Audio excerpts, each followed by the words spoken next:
ரூ. 21,000 இன்வெஸ்ட் பண்ணா சில மாதங்கள்லயே 5 லட்சம் ரிட்டர்ன் கிடைக்கும் அப்படின்னு ஒரு லீடிங் நியூஸ் பேப்பர் வெப்சைட்ல பப்ளிஷ் பண்ணிருக்காங்க. நான் இந்த ஸ்கீம்ல இன்வெஸ்ட் பண்ணலாமா அப்படின்னு எனக்கு தெரிஞ்ச ஒருத்தர் என்கிட்ட கேட்டிருந்தாரு. நான் போய் அந்த வெப்சைட்டை செக் பண்ணும்போது அச்சு அசலா அந்த லீடிங் நியூஸ் பேப்பரோட ஐக்கன், ஃபார்மேட், ஃபாண்ட் எல்லாத்தையும் காப்பி அடிச்சு பக்காவா அந்த சைட்டை ரெடி பண்ணிருந்தாங்க. அந்த சைட்டோட URL போய் பாத்தீங்கன்னா அது ஃபேக் அப்படின்னு உடனே தெரிஞ்சிருச்சு. இந்த ஸ்கீமை நம்பி எத்தனை பேர் காசு விட்டுருக்காங்களோ தெரியாது. இதே மாதிரி இன்னொரு ஃப்ரெண்டு வந்து இன்ஃபோசிஸ் ஃபவுண்டர் நாராயணமூர்த்தியும் சுதாமூர்த்தியும் ஒரு இன்டர்வியூ கொடுத்துருக்காங்க.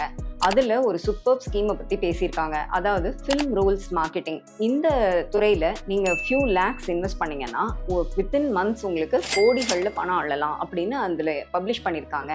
இதை நம்பி இன்வெஸ்ட் பண்ணலாமா அப்படின்னு கேட்டிருந்தாங்க. அந்த வெப்சைட்டுக்கு போய் பாத்தீங்க அப்படின்னா பக்காவா நாராயணமூர்த்தியும் சுதாமூர்த்தியும் இன்டர்வியூ கொடுக்கும்போது என்னெல்லாம் பேசியிருக்காங்க அப்படின்னு டீட்டெயில்டாக நரேட்டிவ் போட்டிருக்காங்க.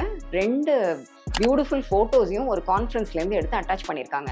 அதை மட்டும் வாசிச்சிங்கன்னா கண்டிப்பாக நீங்கள் நம்பி இன்வெஸ்ட் பண்ணிடுவீங்க. அந்த அளவுக்கு நல்ல அந்த சைட்டை ப்ரிப்பேர் பண்ணியிருக்காங்க. But this whole news is entirely fake. எங்கெங்கேருந்தோ ஃபோட்டோஸு, நேரேட்டிவ், டீட்டெயில் எல்லாம் எடுத்து போட்டு கடைசியில் பேங்க் அக்கௌண்ட்டை மட்டும் கரெக்டாக கொடுத்துட்டாங்க. அகைன் இந்த ஸ்கீமில் எத்தனை பேர் காசு விட்டுருக்காங்கன்னு தெரியல. ஸோ உங்கள் பணத்தை நீங்கள் பாதுகாப்பாக வச்சுக்கணும்னா ஒரே ஒரு பெஞ்ச் மார்க் எப்பயுமே ஞாபகம் வச்சுக்கோங்க.